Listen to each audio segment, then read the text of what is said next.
Danimarka'dan aramızda Glyptotek Müzesi'nden küratör Clausen Pedersen var. Bize Monet'i ve doğasını anlatıyor olacak. Özellikle tabii ki sergimizde bulunan eserler üzerinden konsantre olarak anlatıyor olacak. Kendi özgeçmişini bahsedecek ama sizden benim iki ricam var.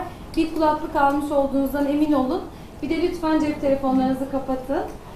Konuşma çünkü İngilizce olacak. Kulaklıkları arkadan alabilirsiniz. Yaklaşık 45 dakika, 1 saat arasında olacak konuşması. Ardından sorularını kendisine iletiyor olabilirsiniz. Siz aldınız mı kulaklığı? Tamam. Teşekkürler. İyi dinletiler diliyorum.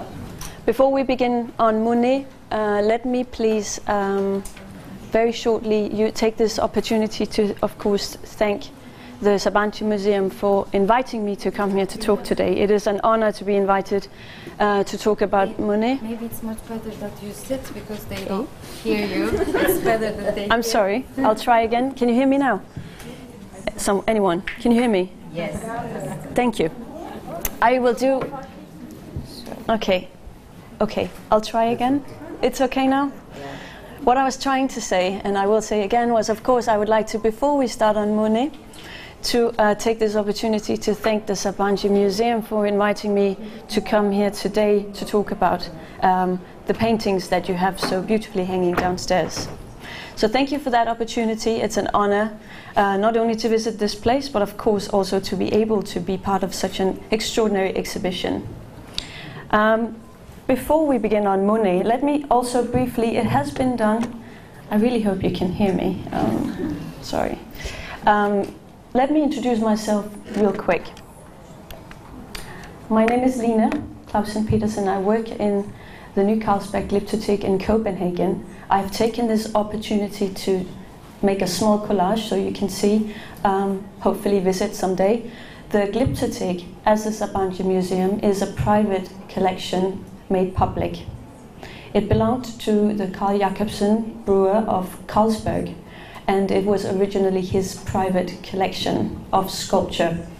He was mainly interested in antique sculpture, but with time it was evolved into also including Egyptian and 19th century sculpture, mainly French and Danish. I'm the curator of the 19th century department of sculpture and paintings, and there are a few, as you can see. We have Rodin, we have also a large collection of Degas, among other things, and all the French highlights. I won't bore you with that since that's not the theme today, but we should move on to Monet. Monet and nature is the topic for today. Sorry, I hope you can still hear me. I have named today Monet and nature, and it sounds very simple, but really it isn't. As this small collage of works shows, it is a variety of different things. Of course, we are dealing with an artist who is, as every artist, evolving. What is interesting in this topic, to me at least, is Monet evolves around the same things. He begins with working on nature and he finishes working on nature.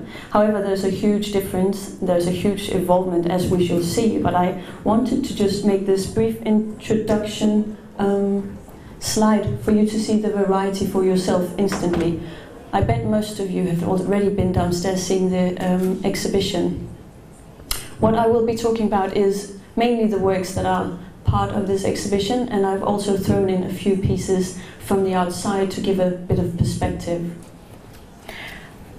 A contemporary critic said about Monet's nature, "In color and light, Claude Monet does not paint what other people expect to see, but tries for what he himself sees in nature."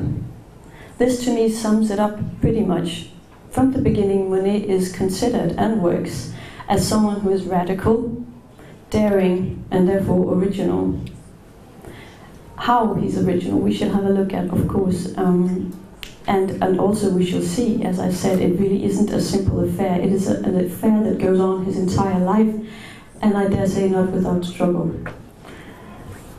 Nature in Monet's work is a vision and also an artistic base that he evolves around all his life, from the early cityscapes of the 1970s to the iconic water lilies that we see in the 1890s and forward. Monet's painting become almost abstract, but there is still, I think, nature in them all the way through. Even when it doesn't appear to be nature anymore, there is nature underneath the strokes of paint. How, I shall explain to you later or show you. But really, it is very interesting how the topic can be the same even though it is transformed into hues of pink water surfaces, purple trees, or yellow bridges, and yellow trees being one. Monet's relationship to nature is much more than just a motif, and as we shall see, it is a lifestyle. It becomes a lifestyle, and everything else that he does, it seems, evolves around this search for the ideal motif, the ideal setup for painting, not because he wanted to depict certain motifs for the sake of the motif, which I shall come back to, but because he himself was strongly searching for the optimal challenge in terms of his painting. He needed the challenge to evolve, as we all do, of course, but he was very much aware of it, and it brought him everywhere in the country and also abroad country. So basically, what begins as a need to invent some sort of new painting becomes a passion, and eventually becomes something he cannot live without or work without. It becomes something he must follow, and also it becomes, I would say, more looks to me like a partnership. It's not, there is no choice. He has to pursue this vision of nature throughout his life, and it takes him in different places, but also it takes him around different areas, as we shall see. But I think it's very interesting to see how he builds up and explores and continues to do so, this relationship. And that's also why I use the word partnership, because it's more fun to think of it like that. It's not a choice always. We should move on, let me see. Of course, speaking about Monet and nature, one does not avoid this iconic work. This is Impression, Soleil Levant, Impression, Sunrise, and of course most of you will have seen this. This is painted in 1872, and it, to me at least, marks the beginning of what Monet was to become, and also what we know him as today. Monet sets out to become a painter in the 1870s, and at that time, I would say, to put it very short, he seems to me to be one of those artists where it all comes together. He was at the right place at the right time. He comes in, he joins the career, he decides to become an artist at a point where there is already in Paris a longing for renewal. As you know, with the Impressionist movement, as he is so much a part of, and now one cannot say Impressionism without saying also Monet, he is at the right time in the sense that there is a group of younger artists supported by older ones that are all agreeing to challenging the academic rules, the academic system, and they prefer to maybe do painting in a way that they themselves thought was not necessarily better, but somewhat different. Why can painting only be what the hierarchy at the academy states? Why can painting only be certain things, and what happens if we twist the rules or even don't follow them? And in this sense, Monet plays a highly important role.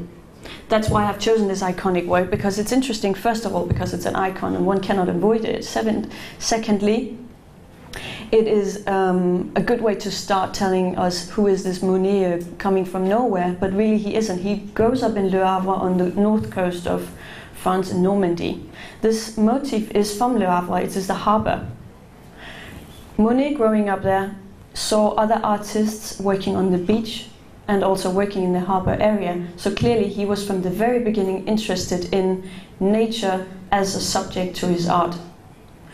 This particular work is interesting because it, to me at least, introduces us pretty clearly to what he's all about, as you can see.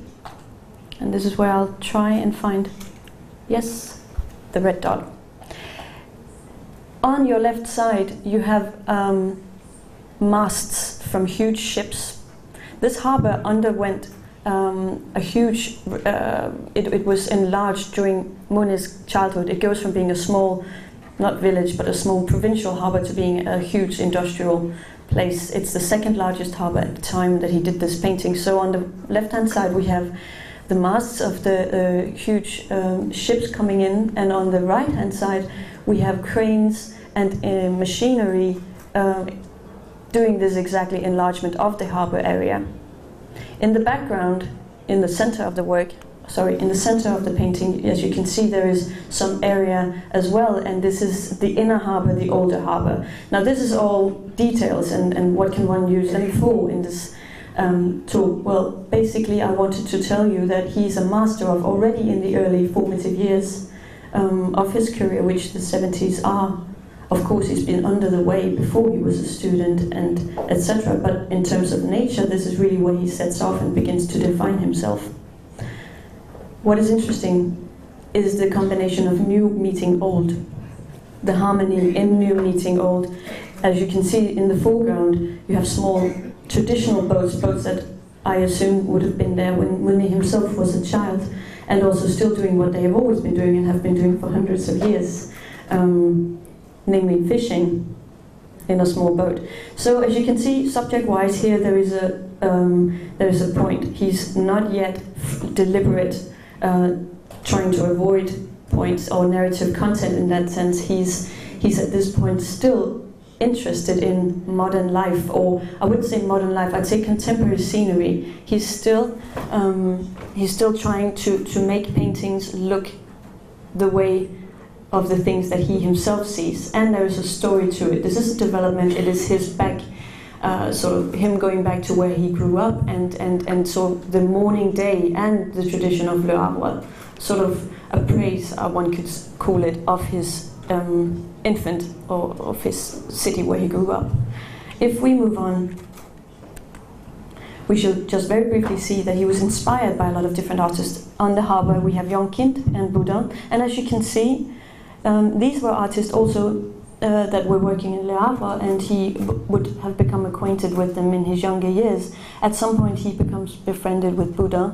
As you can see, they paint the harbour as well, and as you can see again, it is not completely his own invention. If we just go back for a quick second, notice the highlights in the water surface, notice the way that we already see what we have seen downstairs, I hope, or will see, the development of these marvelous brushstrokes that he's so famous for.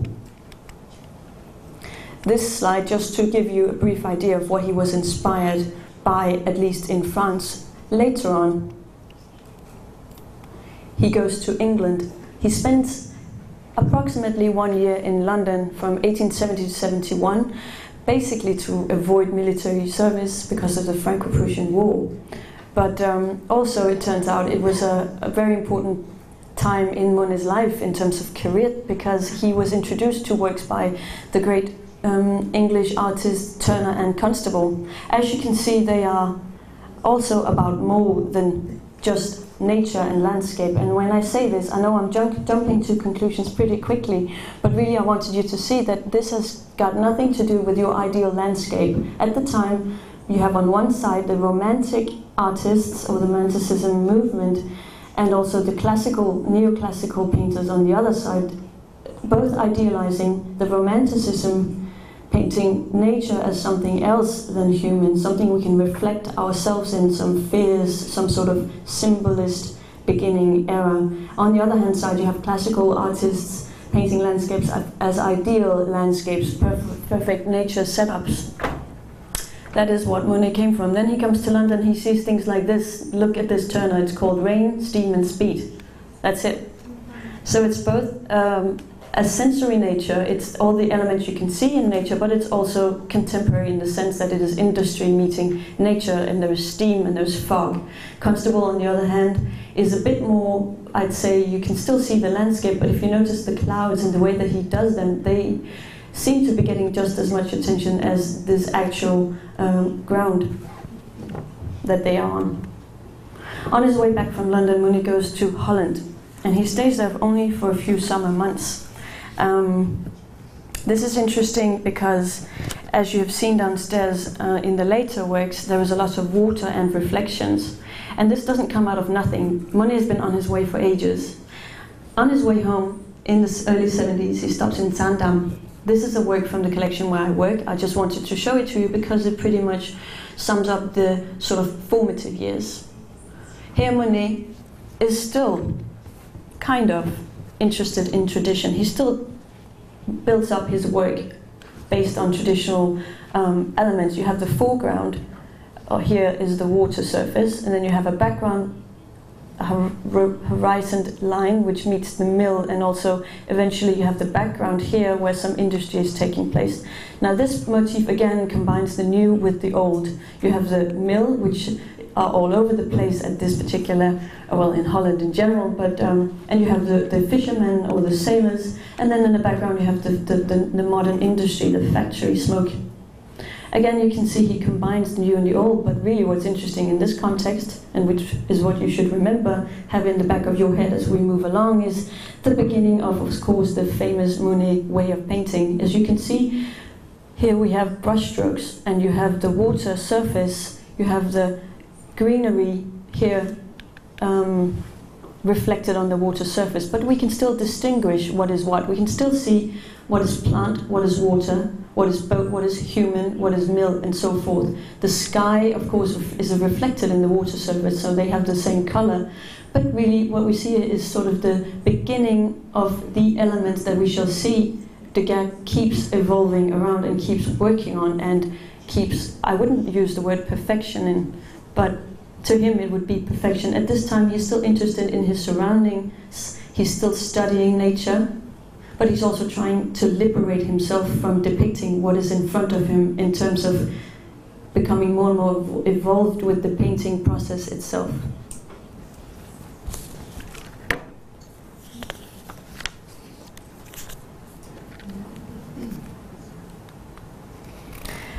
This is one of my favorite photos, and it's a good way to understand what is the fuss about Monet, why is he such a great artist, and why do we still celebrate him.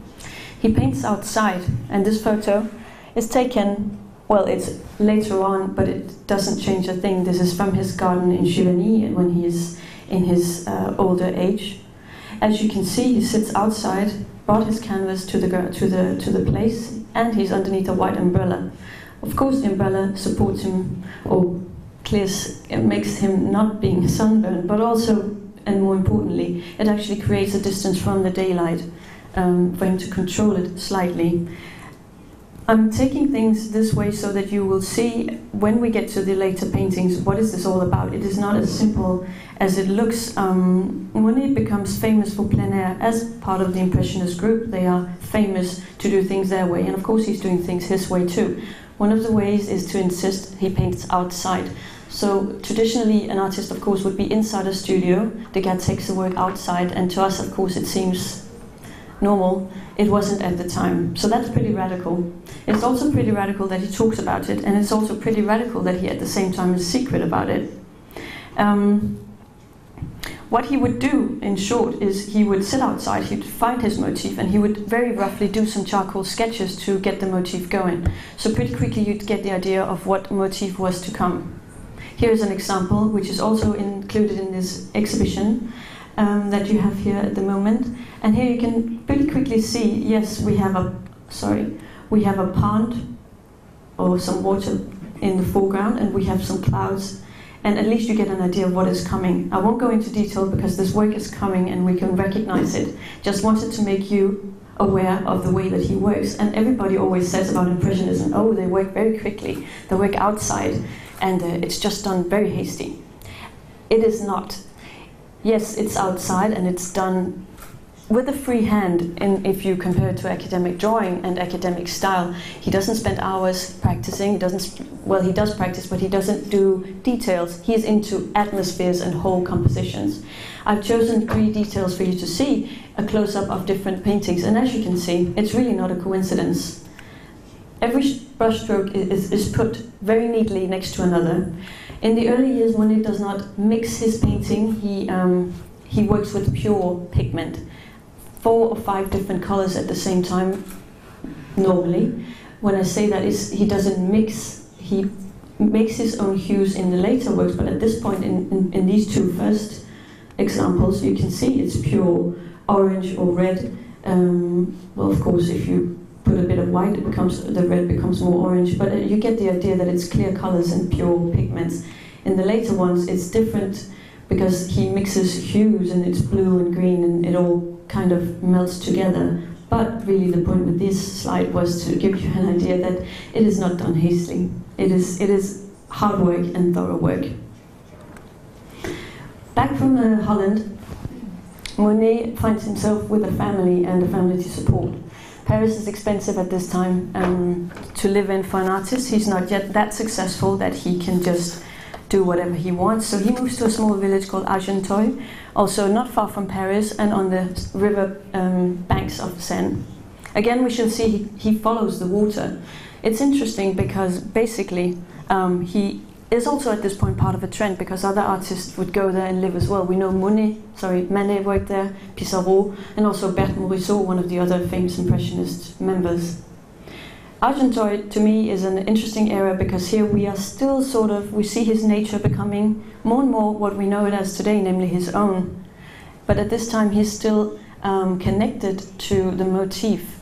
This, to me, proves pretty much that we are dealing with a very good artist. Still, you can see the classical build-up. We have the foreground and the mid, and also something going on in the background.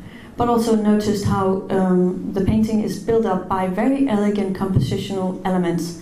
Here we have the bank going towards inside on the diagonal, creating space in this motif, followed by the river, the water, which also goes in this direction, although it also creates the horizontal line, getting you the idea of where he is. Then you have the contrast between the bank and the water, two things never meeting, but here meeting in complete and perfect harmony. You have the large trees creating a balance to the entire motif by finishing off the motif, but also by helping stabilizing the horizon in the background. In Argenteuil, Monet is still occupied with elements and also his surroundings, as surroundings are not yet giving up on being topographical. Therefore we know, because he also gives his work titles, La Seine à Argenteuil. As we shall see, there are several different examples of this. You can see it's again a walk at the Argenteuil. This is his wife and kid and a friend. But as you can see, we are still in a topographical world, and with this I mean we still know whereabout we are, and he calls it what it is that he has seen. So he's not yet the Monet that we have seen downstairs with the water lilies, but he is to become. If you notice here, the strokes is growing. There is purple, there is blue, there is the tree. Everything seems to me to be completely lit. It's a perfect light. It's a perfect day. It's the perfect motif. And of course Monet searches these motifs, he chooses them, and he sets it up and paints them. What is radical about it is that he does whatever he feels like. It's not in the title, for instance, we know that they're taking a walk, but we really only know from other sources who this is or where they're going. But it's about, as you can see, the difference, the perfect light coming through the clouds in the sky, the perfect early summer ground terrain with different kinds of flowers, and the harmony with the figures. However, the figures are painted in the same way as nature, and this is radical because there are no narrative content. It's not the main thing. The main thing is, what did Monet see this particular day? What did he enjoy? And really it's him challenging himself, trying to get things right, and all the different hues when nature is ever changing in front of him. Again, it's juxtapositions of colors. As you can see, that you have the sky and you have the green area, but also you have the horizontal line. It is still a pretty classical painting in that sense. Monet at this time has a family to provide for, so he's working and trying to sell and make a living. These works I will run briefly through just to show you there is a development. Here we have branches. It's no longer landscape or narrative, not even close. The narrative was almost gone in the earlier ones, but here we are left with three different paintings of branches, and for what particular reason. He doesn't explain himself, he just shows what he himself finds fascinating and interesting. And as you can see, it is pretty personal. You have branches and you have the sky, and you can distinguish what is what. But really, if one steps a bit back from these paintings, it becomes a blur, and you are supposed to, according to Monet, get the same sensory feeling that he would have had that particular day standing at this particular spot. The branches may be moving slightly, the light from the sky blinding you, meanwhile you're trying to focus, and it becomes a blur. In terms of painting and his relationship to nature, this is interesting because this shows us where he's headed. Where before he would say, this is this village, this is where I live now, this is where I go traveling, he becomes more and more occupied with painting whatever he feels like, whatever looks nice, whatever is a challenge to an artist. And this pretty much sets the tone for what we are about to see in the later Monet. Nature, as you can see, is always important, but it's certainly not one thing. We've seen branches, we've seen weed and flowers and cornfields and everything else, but water, by far, is the thing that dominates the most.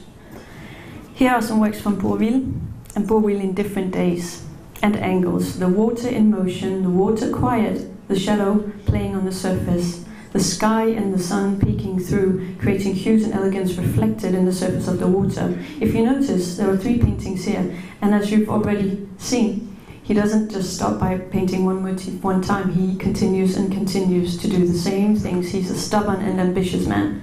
So every painting from Monet you will see several times. Here we have, for instance, the morning. Here we have the evening, sun is going down, sunset. And here we have shadow. So here, of course, it's the phenomena of a shadow on a water surface. Here it is the sun going down and the particular light that you find only on sunsets overlooking water, or a beach like this. And here you have a more sort of vivid ocean surface, and the light is much more crisp, I would say probably noon. Notice the difference between, even though these are made within the same 1 or 2 years, but there's a vast difference in the way that he deals with the painting. Here there's a lot more life going on, and there's a sort of funny interaction between the way the waves are shaped by the brushstrokes, and then also the beach and the rocks on the beach. But here it's all more quiet, and I think you pretty much get the idea that it's about atmosphere and ambience more so than details. Monet traveled in order to explore and develop his talent, and and also to be able to tackle a diverse range of nature motifs. And as we shall see, in the beginning he travels, and it means a lot to him to travel because he really wants to become better and he wants to find the hardest challenges for himself. Later on he lives with his motifs, and it's interesting if you see a career like this, because as I said, what begins as a need, also a need, of course, to sell paintings, and finding out landscape paintings or nature, scenery in general, is a good market in Paris. He finds himself more and more interested in this, but also there are buyers. So all these things put together, he becomes more and more dependent on nature. And as I said, it's not necessarily always an easy thing. This is a different work. It's a lemon tree that he painted in Spain, and in this particular work there is a funny anecdote, because he complains to his friend in a letter that he's searching for motifs and I cannot find them. I would love to do orange and lemon trees silhouetted against the blue sky. There is no sea in Bordighera where he is at this time, but there is a lemon tree. As you can see, he tries to, the sky here is reflected in the bottom of the work. So he creates, he helps nature on her way, I would say. Another example is this wonderful work by Monet in the same period, and at this time he's already experiencing quite a lot of success, and of course that when demand rises, one paints more, and he is ambitious and certainly also pretty, I would say he's a good businessman, so he's not a naive artist sitting in his attic. He works hard and he works a lot, and he is successful, and it's very clear from the very beginning that it's one of his aims is to become successful. He loses his first wife to tuberculosis due to poverty and poor living, and he swears he won't ever live in poverty again, and it's a heartbreaking story. Nonetheless, it also motivates him highly. This is a painting from Belle-Île-en-Mer, and I wanted to show it to you because here you can really see the challenge. He's just on the front of a cliff trying to paint water and cliffs. And these very characteristic cliffs, almost architectural in their own way, of course must have been a huge challenge to paint. And he now has 10 mouths to feed, because the second wife, Alice, she comes with 6 children, and then he has 2 from the previous one. So as you can see, it all goes hand in hand, but there must have been some pressure though to keep producing, and to keep producing well. He says about this particular stay at this particular spot with these cliffs that he would have liked to prolong his stay and get the real autumn storm. I think it's pretty stormy on this one, but notice the rhythm of the waves. Notice how it is a whole atmosphere, the whole sort of expressive shape of an ocean surface when it's violent, when there's storm. It's not about one wave being heroic. It is about the whole ocean and the feeling of something larger than yourself when you're standing in front of it. He says, I'm feeling every day that I understand it better. Its effect is quite terrifying. I'm mad about it, but I realize in order to paint the sea, one has to do it every day and see it every day. And on a note, this particular work, he made 6 that are almost identical, and altogether in this series he made 34 within just 1 or 2 weeks. So as you can see, his ambition is pretty huge, and also he knows what he wants and he goes for it. So he travels around France. This is a different area. This is a small hut on the cliffs near Varangéville, and here again you have the surface of the ocean reflecting the sky. It's a different day. You can see the weather is different. We've had sunlight, we have sunsets and sunrises. This is a bizarre, almost milky atmosphere. I think maybe it's a silent rain. You have the sort of grey colours of the early fall on a cliff, and the pale water. It could even be winter. But notice the small hut. It doesn't even matter anymore to him. It's there, so he paints it as part of his motif, but he doesn't pay any attention to it. It has the same colours as does the cliffs. Chilani, I'm skipping ahead. In 1883, a completely new era starts in Monet's nature, vision or ambition. This wonderful house, and I'm sure you've seen it, I know it's also depicted downstairs. It's an absolutely wonderful place. It's pink and green, and one cannot anything but love it. Of course, so did Monet. He saw it from a train ride by a coincidence and saw the village of Chilani and decided, this is where I want to live. So he takes his family and children and starts out with renting this house. And this is in the beginning of the 80s, where he's a rather successful artist, however still growing. And you must remember at this time it's fairly expensive to live in Paris, so it's cheaper to live outside of Paris, but also, of course, if you're painting nature, it's part of your whole concept. You must live in nature as well. So he's clever. He's clever again. He's setting himself off as this artist who's living his dream and his ambition, and where else can he do it than in a pretty village in the north of France. This is also where he travels less, because he finds himself in a place where there are plenty of motifs. The potential in Chivigny is endless. In 1890, he buys the house. He has enough money and the rental is up, and he buys it, and he starts to enlarge, as you've seen downstairs maybe as well. This is not just some house and not just some garden. This is a gigantic project. In itself, actually, an artwork, I'd say.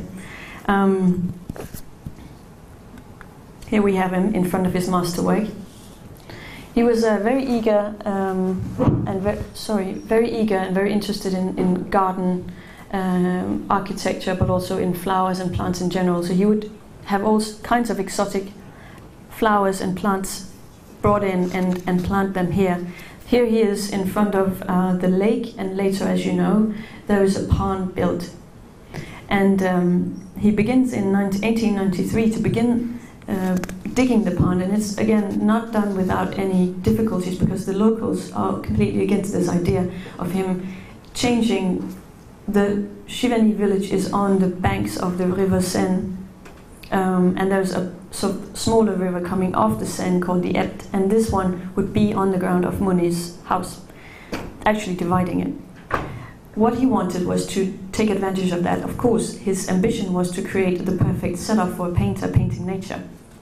And so, hard work, and again 10 mouths to feed, 8 gardeners, at one point 12 gardeners, and always servants. So he's becoming, I'd say, the greater Monet. And I find it very interesting that it's all a construction. From the very beginning, he sets off to expand this ground and to make it as ideal for him as absolutely possible. Here you can see, I saw that there was something similar downstairs, but I really thought I wanted to show you this construction of Shivani, because it's not just a garden, as I said, it's not just a house. Well, the house we'll leave out for today, but the garden and the pond is indeed made so that he would never run out of possibilities. What you see here is the ground. You have the house. Here's the main house, and here you have one studio and the other studio, very close to the garden and very open. So he would go back and forth between nature, the real nature, sitting in it and painting, and then go back. If it rained, he could be under just a small roof and paint there as well. But it's of course perfect. You have your own garden, why not just sit right in it and paint? He had lots of flowers planted, not separately and mixed, but huge, massive amounts of red in one corner, pink in one, roses in one, irises in another, and so forth. And of course, the famous water lilies, which came later on. As you can see, he bought some land just across. Here's the railway. Just across from his ground, he bought this piece of land, and this is where he had the pond made. Now, the pond is interesting because it, of course, is different from anything else you'd see in Shivani at this time of year. In this time in history. Here is a beautiful photo from the pond, and which is also part of the Japanese influence. And really, if you see very quickly, if you have a look at this, and then there's this, there is not such a huge difference between the real garden and the actual works. One can definitely see the independence between the two and the interaction. I've just taken a few photos from the garden to show you, but I saw there was photos downstairs as well, but some of you have probably been there. If you haven't, I really strongly suggest, if you ever get the chance, you should go. It's a wonderful place, and it still gets you that kind of idea of what Monet was about. And you can completely see why he'd never leave that place, just stay, because there's everything you can want. This is interesting, as you can see, because we begin with the water lily series. Again, these are works that he paints over and over again. Notice the colors. This is an autumn picture of the pond. You have the reflections of the trees in the surface of the water, and you have the water lilies on the top, creating a sort of two-dimensional, but also sometimes to the eye, three-dimensional experience of the painting. As you can see here, it's repeated. And this is a green, yellow. It's not such a very good reproduction, I'm sorry to say. Having seen the real thing downstairs, I really urge you to strongly go down there after this. But here you see, you get the orange and the yellow hues, and of course, it's autumn, so one does autumn colors. It's interesting because, as I said, it doesn't come without hard work, and Monet himself at this point is he's famous for his water lilies, but also he's always preparing exhibitions. He's at this point very involved with the art dealer Durand Royal, and for instance, in 1905, after all the enlargement of the pond and the garden and everything is more or less set up, they're preparing an exhibition, and Monet is always receiving letters from Durand Royal about hurrying up, or are you going to be done for the deadline that we've set? And Monet would often destroy his works and often tell him, well, I can have them ready, and then the next week he wouldn't have had them ready because he didn't think that they were good enough. Of course, seeing these two next to each other, if you're competing against nature, this kind of nature, whether it's Japanese or not, whether it's real or not, or planted, it doesn't matter, but trying to paint these things and having them right by your side, I am sure it could drive anyone crazy trying to make them as perfect as he wanted them to be. And as you can see, it is really difficult, it's tricky. You see the water lilies on the surface, but then you see all these bizarrely green shapes around them. It could be reflections of the trees in the water surface. However, it can also be the roots of the water lilies coming from underneath, upstairs, not upstairs, but up to the surface. So you see there is 2 and 3 dimensions in this, and it's almost pretty abstract. Monet himself says in a letter to Durand-Ruel, all that matters is the result. Whether my work is painted from real life or not is nobody's business and totally unimportant. All that matters is the result. Which of course is funny when you think that he insists on having to paint outside. Why can he say something like this then? And you must think it's also a concept and it's PR. Because at the same time, this is, I think, his reply to critics complaining that he uses the same colors and he's always just doing water lilies.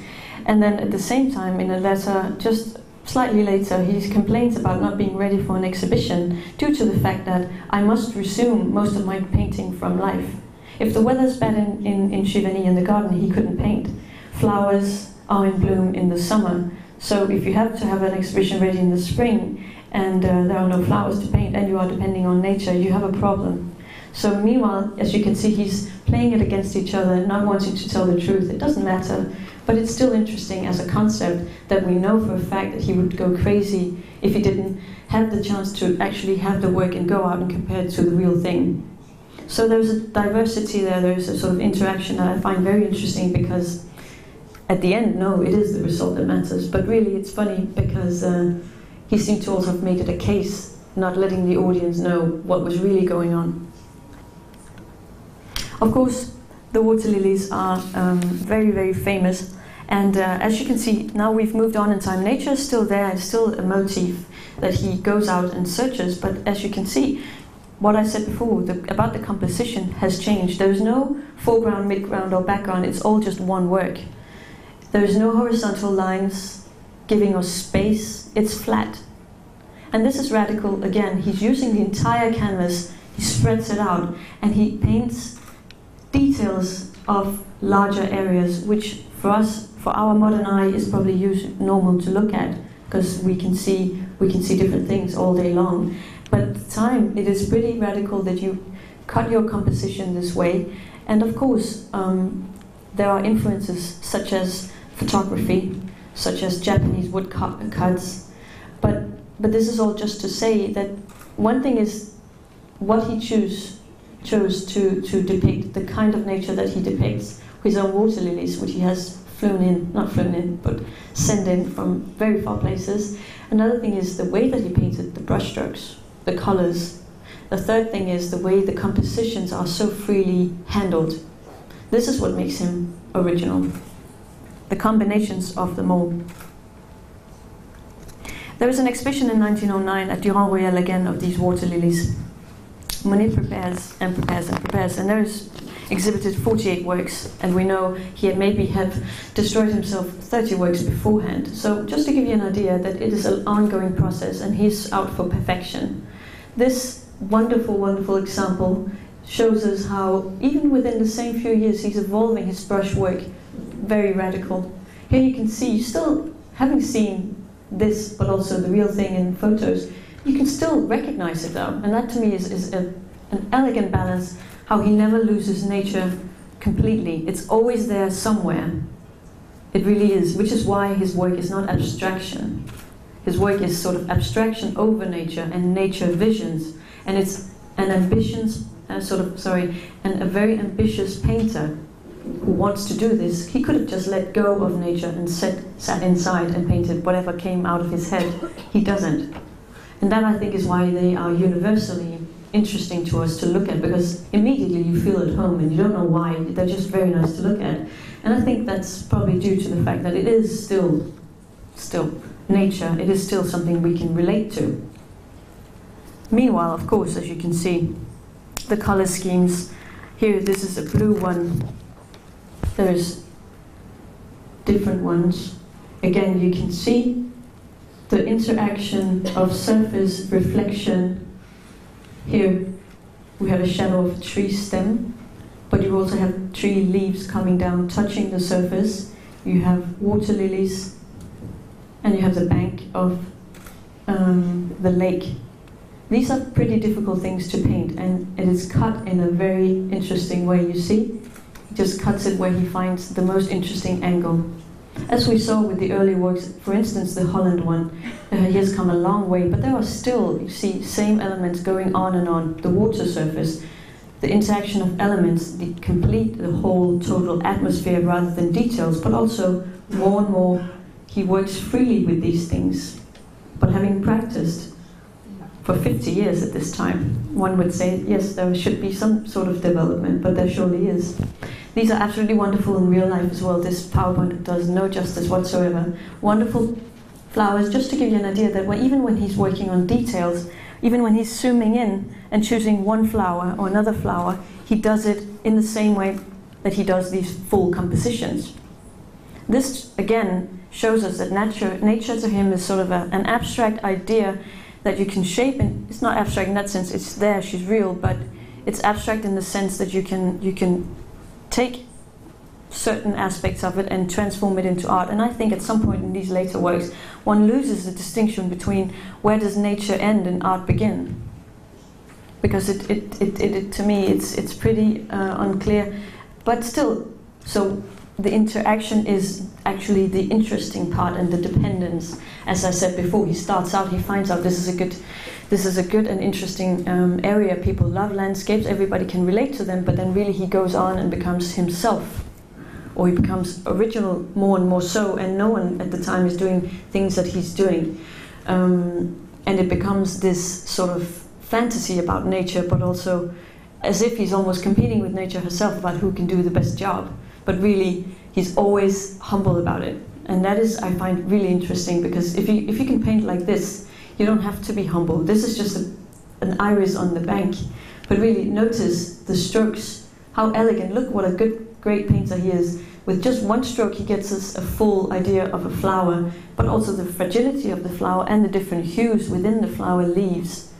Even the small detail of the purple is put exactly where it should be.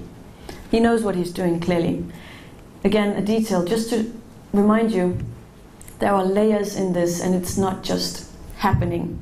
It is thorough work and thorough examinations, and a stubborn artist trying to improve himself. I brought this painting also to show you that even though he has this perfect setup, he goes outside his garden sometimes. This is a painting which depicts a flooding in his backyard. So he has to leave his universe, his island, as he called his Shivani setup, and there's a flood, and this is the river going off, and there's water. This is actually the actual river, and here's the flooding area. As you can see, there are poplars reflected in the surface. The tree branches going up here in their own bizarre light green color is reflected here, and one really loses the idea of what is up and down and where does it begin. It seems to me there are curtains of colors going on, and in the background here are things. The landscape begins, the real landscape of the Shivani region. But what's interesting is here you really get the idea that it's about painting and its composition. Notice the green continues out here and it rounds the corner here. It's about painting, it's about composition, and it's about, at this point, nature being still the substance he works around, but also the substance that he manipulates into compositions that he's pleased with. Back into the garden, the weeping willow, one of his other favorite motifs. You see the stem and the characteristic leaves hanging down, but again, it's the interaction between colors, the interaction between different elements, the air, the sun, the water surface. And I really think he did a wonderful job choosing these motifs, because as you can see, even within the same garden, there is endless possibilities.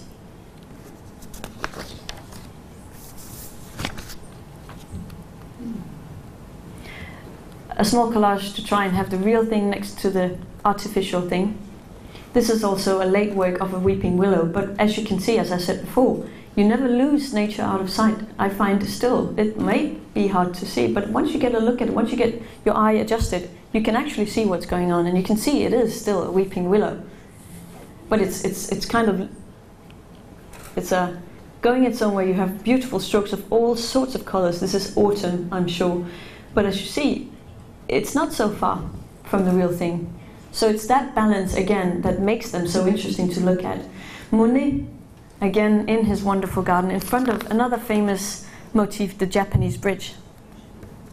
The bridge he had built with the pond, and it's one of these other motifs, just like the water surface, that goes on and on in his work. We have early works of the bridge, and here's a picture of his studio from around 1900, and as you can see, there's the bridge in early works from the 80s and 90s, but also I've thrown in a few inspirational sources. This is, of course, a Japanese woodcut from contemporary Japanese art.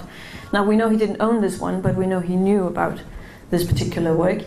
But also he had a Japanese bridge built in his small, not small, but in his garden in a village in rural France at this time is pretty amazing, I think, to have done. But this is just to give you an idea that it is inspired from Japanese woodcuts and inspired from Japanese garden aesthetics, but it's not a copy. The garden is a thing on its own. It doesn't copy. I would say he takes the best and then recreates it. So it has the aesthetics and the sort of overall plan as a Japanese garden has, but it certainly doesn't have waterfalls or mountains or things like that. Here's the bridge again. Can you recognize it? It's underneath there somewhere. And this is a rather late work again, and it's kind of yellow, which brings me to the next topic, because sadly he gets an eye disease. He gets cataract at a late age, and apparently sometimes he would see more yellow, sometimes he would see more blue. And I'm not sure it's all due to that, but it certainly is interesting to have it in mind when you look at these works. But you can see the bridge underneath. It's a very radical bridge, though.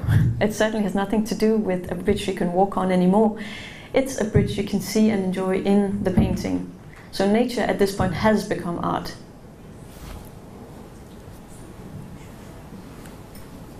Another bridge, blue. Again, as you can see, even though these works are similar in their motif, the hues, they each have a separate hue. They each have a sort of ground dominant color. This is blue, the other was yellow. So he stays within a sort of limited selection of colors, again, to get that full composition feel. It is about the ambience. This is a morning photo, again, the bridge. And you have weeping willows from up and down all over the place, reflecting in the water surface. It's really difficult to distinguish at this point what is what. But as you can see, endless possibilities. And not boring, even though they are the same. And we know in time that also few critics were annoyed with the fact that he repeated himself.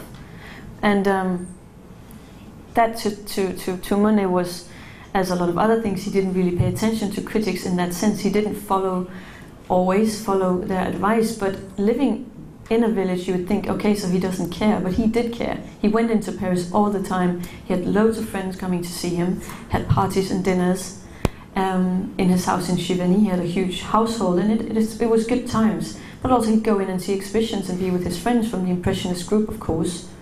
But also he kept papers and journals and magazines, and he was updated. So he's a professional painter. And being part of that whole Impressionist group, of course, he was part of a competition as well, because everybody was against everybody in the sense of we are all wanting a new kind of painting, who's going to win? And being ambitious, very ambitious, but also being so productive and not having, as some of the others, he wasn't so caught up in the fact that he should only produce less to be better. He produced more than 2,000 paintings in his life and 500 drawings. So as you can see, he just spits it out, and he paints very quickly, not quickly in the strokes, but he produces a lot. So he's a very, I would say, professional painter, whereas some of the others, maybe also with a little less success, would be more limited in their production. And I think that has to do with also the vast population famous, and also why his works were so popular, because they were available. So he's a smart man. Here is another bridge in red and green and yellow. More colors, and as you can see, as I said before, in the earlier works, it's clear colors. You have the blue, the green, the red side by side. Here it's all mixed. You see these dark purple, brownish colors. These are mixed colors that he would carefully mix on set, and he would spend hours studying these colors. So even with a bad sight, he kept on-off working, but he still insists of bringing the substance that is in front of him into the canvas. And you can see he was tireless. I mean, he dies at 86 and he has a long, productive life. More pictures from the garden. Another favorite motif. This is the path, the rose path to the house. The reason for me to show you is you can see here we have early summer and midsummer. There's a huge difference. And that's why you see also, even if you do paint the same things, if you go out there in different seasons, at different times a year, at different times a day even, you have endless options. And he was aware of this. This is part of the concept in Shivani. Here you have the rose path, and you can still recognize it. However, it is becoming a bit more blurry, and as you can see, this is a pretty dark composition, and I think it has to do with his eyesight at the time. And as I saw in the exhibition, you have the glasses. Notice that the lenses are different, because one eye was, I think it's the right eye that he has operations done on, whereas the left stays the same. So the lenses are different to compensate.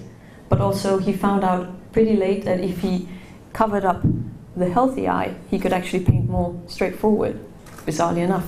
So imagine having two eyes that don't see the same. You get a bizarre kind of atmosphere, at least until you know how to work your way around it.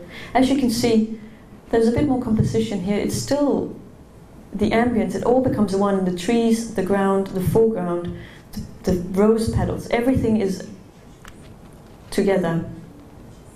And here, summer, high summer, probably also in the afternoon or around noon, where the light is very strong, more colors. And finally, the last huge project, Monet preparing the vast panels for l'Orangerie in Paris, in the Tuileries garden. Here we have him in front of it. And as you can see, these are pretty large paintings. It's the same subject again. And really, the Tuileries to me is sort of the ultimate nature experience in art. You actually walk into rooms that are made to house these works, that are made to make you feel as if you're standing in front of the pond in Shivani, but more so as if you're standing in front of the pond in the painting. You step into the painting almost, you step into nature in art. So it doesn't have to do with leaf or sunlight as real things. It has to do with what happens when it is transformed into brushwork, to color, to the exchange of light, and to the compositions of color, next red, yellow, green, and so forth next to each other. The concept and the manipulation of the artist, and as you can see, it's huge. And really, when you stand in front of it, it is huge. And you think, yes, what's the fuss? But when you stand in front of it, it completely blows your mind.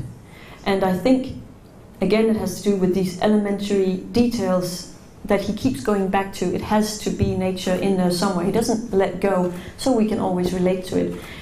The works in the Tuileries are different. You have different seasons, you have different times a year. You have spring, summer, fall. You have morning, evening, midday, and so forth, as we've seen in his entire production.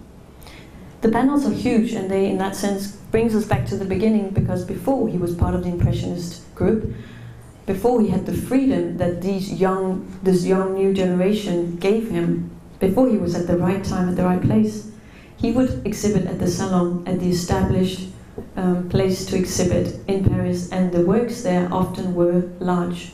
So he goes back triumphing with his bizarre nature art vision. Bizarre maybe is the wrong word, with his ambitious nature vision, and he donates these panels to the French government, or to the state, for them to exhibit, so that they can have piece of his nature forever in the Tuileries building. here we have him. We're back to the beginning. As I said before, we generally think of Monet's nature as something that is, as a man who painted what he saw, and he did. And he said so himself, that that was what he did. He says really late in life doing these works, he says, why I do these things and keep doing them, I really don't know. Why do I have to do things that are so important to do? Looking at them, they're absolutely beautiful, they're stunning, but painting them drives me crazy. And this is the man who says this a year before he dies. He dies in 1826 at the age of 86.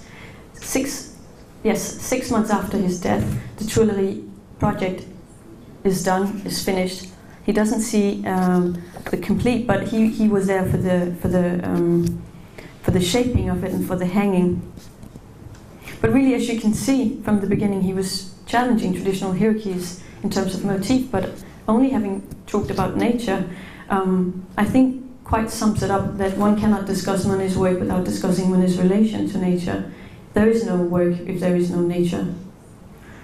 Also, I find it interesting that he ultimately comes up with this brilliant solution, completely celebrating his own life work and forcing upon them to see it. Meters and meters going on, and you cannot anything but love it, even if you hate it. We know that there's a contemporary artist, Edgar Degas, who saw it with the art dealer Durand Royal. They went to see it together, and Degas, mind you, is one of those artists who always paints inside on his own, didn't like to paint outside, didn't see the point, certainly didn't like or was all that happy about Monet's fortune. He says, I really do not have the need to lose myself in a pool with flowers. It's just to say there are for and against, but bottom line is he was successful, and he worked hard at it all his life and really made it, and still made it, because these are modern in the way that they deal with their subject, because they don't deal with their subject. They take the forms and shapes and they re-evaluate everything and turns it upside down in endless different ways. Monet dies in 1826 when he's 26 years old, and he's successful.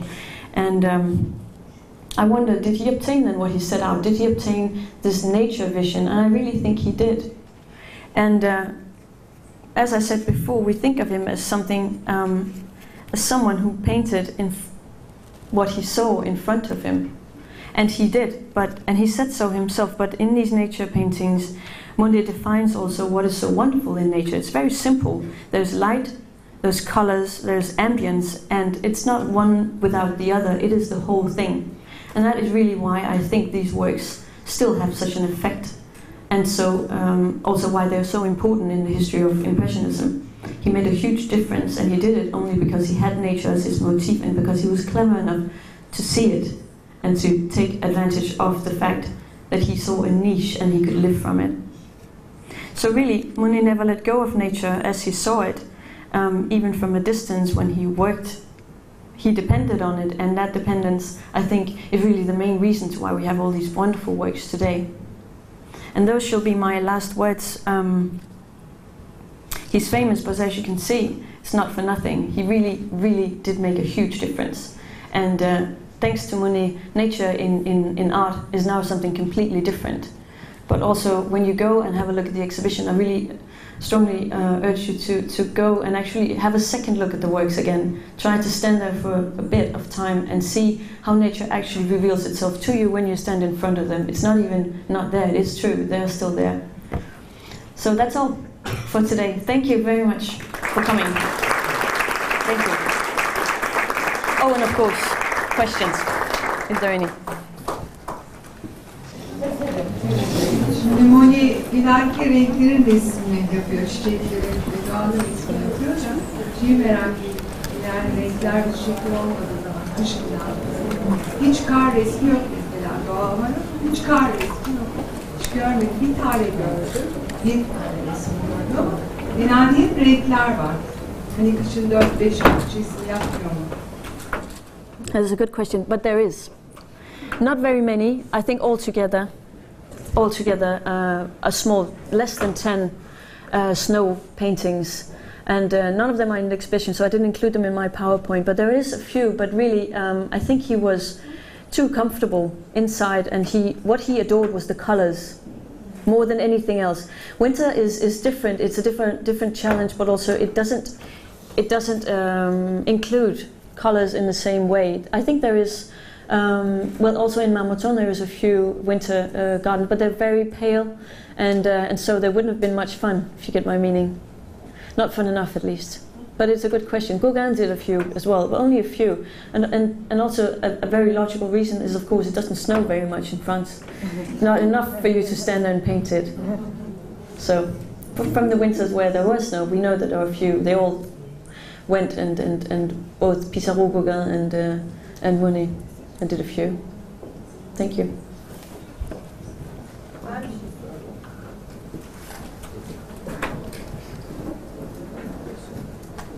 Thank you for this wonderful presentation. I have read somewhere that he was also interested in the exhibition room, that he controlled the colors of the walls around it to paint it with, and that he also chose the frames that we're going to frame. Is it true that Yes. he organized the colors accordingly?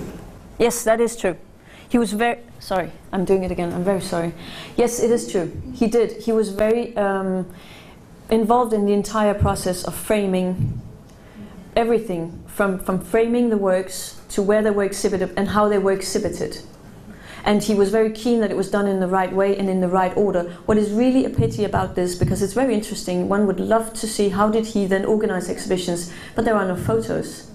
So it's a huge shame. We have a few sources, a few letters saying I want this, not that, but really in detail saying how would he, for instance, present a series of 48 paintings looking almost the same. What order would he put them up in? But we haven't. We haven't got any sources. But it's true. And also he preferred sort of richer and darker wall colors because it brings out the light in the works. Yes. Thank you. You're welcome.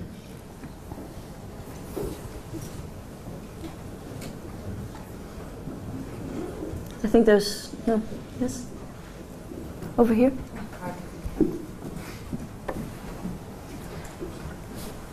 Teşekkür ederim. Şöyle diyebilir miyiz? Sanki Monet doğanın renklerini kendisi belirlemiş.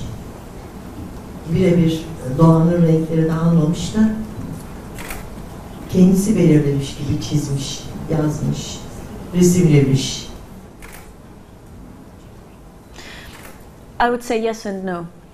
He takes from nature a substance as a starting point. But then I do agree completely with you at a certain point, and I would say specifically in the later works, as we've seen, like this, clearly there is manipulation going on.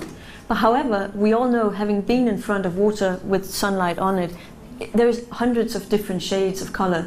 So I would say actually he manipulates less than other artists that I could think of, because he wants to stay true, and you would never at least have him admitting he would have manipulated. He always says, I stay true to what I've seen. But that's part of the concept. Having said that, in works also like this, of course, yes, he has shaped and reshaped. But whether it's due to something he wants to do on purpose, or if it's due to his eyesight, I dare only guess. But my honest answer would be, I think he really tried to copy nature as much as possible, because we know from many letters that he would complain over and over again, because he had nature just outside his doorstep, or this particular nature, he could actually take the work when it was half done and bring it back out into the sunlight and see, am I close or am I not so close? And sometimes actually he would destroy works because they were so far from what he wanted, because nature was doing it so much better than him. So he didn't obtain what he wanted. And in that, I think, then maybe he didn't wish to manipulate, he actually wanted to copy. But then, back to your question, of course, every art is manipulation. One cannot paint anything, because just the fact that you choose the motif and which setting and what sunlight or sunrise is manipulation. So there's always a percentage that would be something that he would have, it's been through, it is brushstrokes after all, it is not a one-to-one relationship. So Does that answer your question? I think it's a tricky question. It's a good question. But really, I'd say if you asked Monet, and he would most certainly insist that no way did he manipulate. As an art historian, I'd say yes, of course he did. Thank you.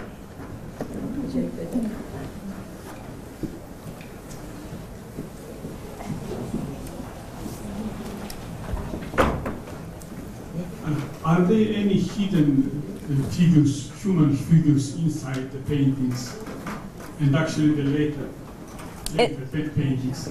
You mean paintings like this, or Yes. No. This is pure garden, pure nature. There are no figures. As you saw, he develops. What in the beginning there are figures painted in a similar manner, but he lets go of the figures. I'd say around 1880s and forward. He doesn't lose them, but he doesn't pay attention to them in the same way. If he does so, it's portraits, it's figure painting for the sake of figure painting. If we talk nature-wise, he becomes more and more strict in the sense that he does not include figure. It is pure vision of nature or ambition of nature. But he certainly do figure painting on the side, just not as much. It becomes less and less so. Does that answer your question? Yes. Okay, good.